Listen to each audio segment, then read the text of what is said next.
Assalamualaikum warahmatullahi wabarakatuh. Innal hamdalillah nahmaduhu wa nasta'inuhu wa nastaghfiruh wa na'udzu billahi min shururi anfusina wa min sayyiati a'malina. May yahdihillahu fala mudhillalah wa may yudlilhu fala hadiyalah. Asyhadu an la ilaha illallah wahdahu la syarikalah wa asyhadu anna Muhammadan 'abduhu wa rasuluh. La nabiyya wa la rasulah ba'da. Segala puji bagi Allah Subhanahu wa taala karena berkat nikmat hidayah, inayah dan karunia-Nya kita masih diberikan kesempatan dan kesehatan untuk bertatap muka di tengah pandemi seperti saat ini. Walaupun tatap muka dibatasi oleh layar handphone dan laptop, semoga tidak mengurangi rasa syukur kita kepada Allah Subhanahu wa taala. Tak lupa sholawat serta salam kita haturkan kepada Nabi Muhammad sallallahu alaihi wasallam. Karena berkat perjuangannya lah kita dapat menikmati indahnya Islam yang masih bisa kita rasakan dan kita perjuangkan hingga hari, menit dan detik ini. Allah Ta'ala fil Qur'anil Karim, a'udzu billahi minasyaitonir rajim. La yanhakumullahu 'anil ladzina lam yuqatilukum fid din wa lam yukhrijukum min diyarikum an tabarruhum wa tuqsitu ilaihim innallaha yuhibbul muqsitin. Innama yanhakumullahu 'anil ladzina qataluukum fid din wa akhrajukum min diyarikum wa daharu 'ala ikhrajikum an tawallawhum wa may yatawallahum faulaika humud dhalimun. Al-ayah. Shadaqallahul azim. Tidak diragukan lagi bahwa Islam sangat menganjurkan sikap toleransi, tolong-menolong, hidup yang harmonis dan dinamis di antara umat manusia tanpa memandang agama, bahasa, ras, dan suku mereka. Quran Surah Al-Mumtahanah ayat 8 dan 9 menjadi bukti nyata akan hal itu, yang mana artinya ialah Allah tidak melarang kamu untuk berbuat baik dan berlaku adil terhadap orang-orang yang tidak menerangimu dalam urusan agama dan tidak pula mengusirmu dari negerimu. Sesungguhnya Allah menyukai orang-orang yang berlaku adil. Allah hanya melarang kamu menjadikan mereka sebagai kawanmu, yaitu orang-orang yang memerangimu dalam urusan agama dan mengusir dari kampung halamanmu, serta membantu orang lain untuk mengusirmu. Barang siapa yang menjadikan mereka sebagai kawan, maka mereka itulah orang-orang yang zalim. Imam Al-Syaukani menjelaskan bahwa ayat tersebut mengandung makna bahwa Allah tidak melarang umat Islam untuk berbuat baik kepada kafir zimmi, yaitu orang-orang non-muslim yang melakukan perjanjian dengan umat Islam dalam menghindari peperangan dan tidak membantu non-muslim lainnya dalam memerangi umat Islam. Di samping itu, ayat di atas juga menunjukkan bahwa Allah tidak melarang kita untuk bersikap adil dalam bermuamalah dengan mereka. Hal senada juga diungkapkan oleh Imam bin Katsir dalam tafsirnya bahwa Allah tidak melarang umatnya untuk berbuat baik kepada orang-orang kafir yang tidak memerangi mereka dalam masalah agama, seperti berbuat baik dalam persoalan perempuan dan orang yang lemah. Berdasarkan hal itu, Ali Mustafa Yaqub dalam sebuah bukunya menegaskan bahwa ayat ini merupakan dalil yang mewajibkan umat Islam untuk berbuat baik kepada non-muslim selama mereka tidak memerangi dan mengusir umat Islam dari negeri mereka, serta tidak membantu orang lain untuk mengusir umat Islam dari negara mereka. Bahkan Nabi Muhammad SAW mengancam umat Islam yang memerangi non-muslim yang seperti ini dengan peringatan keras dan tegas untuk tidak memasukkan mereka ke dalam surga. Dalam sebuah hadis riwayat Bukhari, Rasulullah SAW bersabda, "Man qatala mu'ahadan lam yarah raihatal jannah wa inna rihaha tujadu min masirati arba'ina aman." Artinya, barang siapa yang membunuh non-muslim yang terikat perjanjian dengan umat Islam, maka ia tidak akan mencium keharuman surga. Sesungguhnya keharuman surga itu bisa dicium dari jarak 40 tahun perjalanan di dunia. Hadis riwayat Bukhari. Kaum muslimin yang berbahagia, konsep toleransi dalam Islam berbeda dengan paham pluralisme yang digembur-gemburkan oleh sebagian pemikir muslim belakangan.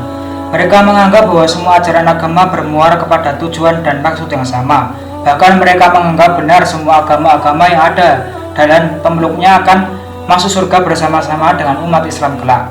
Padahal sebenarnya tidak demikian. Kita harus jeli dalam memahami persoalan ini. Memang benar Islam mengakui adanya pluralitas agama dengan dalil firman Allah SWT Dalam surat Al-Kafirun ayat ke-6 yang berbunyi A'udzubillahi minasyaitonirrajim lakum dinukum waliyadin, yang berarti untukmu agamamu dan untukku agamaku. Ayat ini turun ketika sekelompok kafir Quraisy datang menghadang Nabi SAW lalu mengajak Nabi untuk menyembah Tuhan mereka selama 1 tahun, dan mereka pun akan menyembah sesembahan Nabi yaitu Allah SWT juga dalam waktu 1 tahun. Lalu Allah menurunkan ayat ini sebagai penegasan bahwa Islam tidak mengakui kebenaran ajaran agama-agama selain ajaran Islam sendiri, walaupun Islam mengakui keberadaan agama-agama tersebut. Sehingga dapat disimpulkan di sini bahwa pengakuan Islam terhadap keberadaan agama lain telah ada semenjak Nabi Muhammad SAW sampai saat sekarang. Namun yang perlu digarisbawahi di sini adalah bahwa Islam tidak pernah mengakui kebenaran agama lain. Andai kata Islam mengakui kebenaran agama lain dan para pemeluknya akan masuk surga bersama umat Islam, maka pelaksanaan dakwah kepada umat manusia tidak diperlukan lagi, karena mereka kelak akan masuk surga bersama umat Islam. Padahal Nabi pada masa hidupnya senantiasa mendakwahkan Islam kepada setiap orang-orang musyrik yang berada di sekitar beliau, baik dari kalangan raja-raja, bangsawan, rakyat jelata, dan pemimpin-pemimpin non-muslim yang pada saat itu.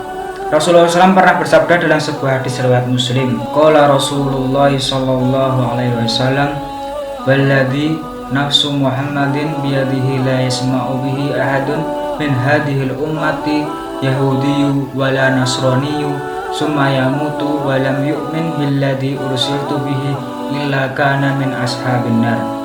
Yang artinya, demi Allah yang menguasai jiwaku, tidak seorang pun yang mendengar diriku dari umat ini, baik Yahudi maupun Nasrani, kemudian ia mati tanpa beriman kepada risalah yang kubawa, melainkan ia menjadi penghuni neraka. Hadis riwayat Muslim. Dengan demikian, letak perbedaan antara toleransi dengan paham pluralisme agama dalam Islam sangat jelas.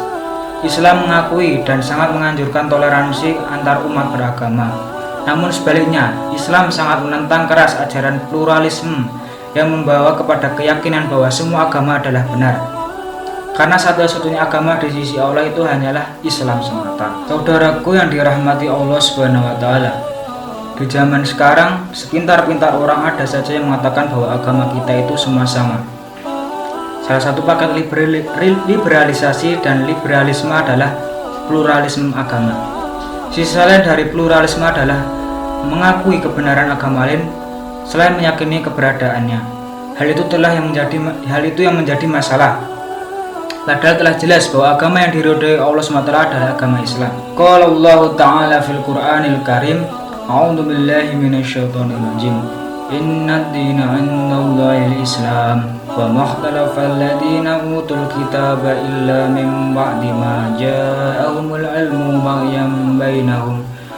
Wa may yakfur bi ayatillahi fa innallaha sari'ul hisab. Yang artinya yaitu, sesungguhnya agama yang diridhoi di sisi Allah hanyalah Islam. Tiada berselisih orang-orang yang telah diberi Alkitab kecuali sudah datang pengetahuan kepada mereka, karena kedengkian yang ada di antara mereka. Barang siapa yang ingkar terhadap ayat-ayat Allah, maka sesungguhnya Allah sangat cepat hisabnya. Secara terminologis, toleransi adalah sikap membiarkan orang lain melakukan sesuatu sesuai dengan kepentingannya. Disebut toleransi antar umat beragama apabila masing-masing agama membiarkan dan menjaga suasana kondusif bagi umat agama lain untuk melaksanakan ibadah dan ajaran agama tanpa dihalang-halangi. Islam adalah agama paling toleran. Islam lahir di sebuah masyarakat yang plural. Ada agama Yahudi, Nasrani, Sabi'in, Majusi, dan musyrik. Kesalahan terbesar jika menyebut Islam diletakkan sebagai agama yang tidak toleran. Padahal di Indonesia yang mayoritas muslim, agama lain bisa leluasa mendirikan tempat ibadah dan melakukan perayaan dengan bebas. Islam pun melarang untuk mencela Tuhan non-muslim. Toleransi ialah tidak memaksa orang lain untuk mengikuti urusan-urusan agama lain. Tidak benar jika orang tidak mengucapkan selamat Idul Fitri disebut tidak toleransi. Begitu pula dengan ucapan selamat Natal. Namun makna toleransi sekarang telah berubah. Seseorang yang tidak mengikuti atau mengucapkan atau meramaikan hari raya agama lain dianggap tidak toleran. Toleransi dalam urusan dunia diperbolehkan dalam Islam seperti muamalah, jual beli, dan bisnis. Namun ketika menyangkut masalah ibadah, tidak boleh umat muslim ikut-ikutan merayakan dan menggunakan atribut ketika hari perayaan agama lain. Bahkan ketika agama lain sedang beribadah, umat Islam tidak boleh mengganggu ibadah mereka dan tidak boleh pula mencela Tuhan mereka. Menurut Ali Mahsum, Islam menghormati orang yang beragama Kristen, Buddha, Hindu, dan agama lainnya. Bukan karena dia Kristen, Buddha, atau Hindu, tapi Islam menghormati mereka sebagai umat Allah, ciptaan Allah yang wajib dikasihi. Islam mewajibkan untuk saling menghormati sesama umat beragama, tapi akan murtad kalau dengan itu membenarkan agama lain. Demikian kultum yang dapat saya sampaikan pada kesempatan ini. Semoga dapat bermanfaat bagi kita semua dan dapat kita aplikasikan dalam kehidupan kita sehari-hari. Lebih dan kurangnya mohon maaf. Billahi taufiq wal hidayah. Wassalamualaikum warahmatullahi wabarakatuh.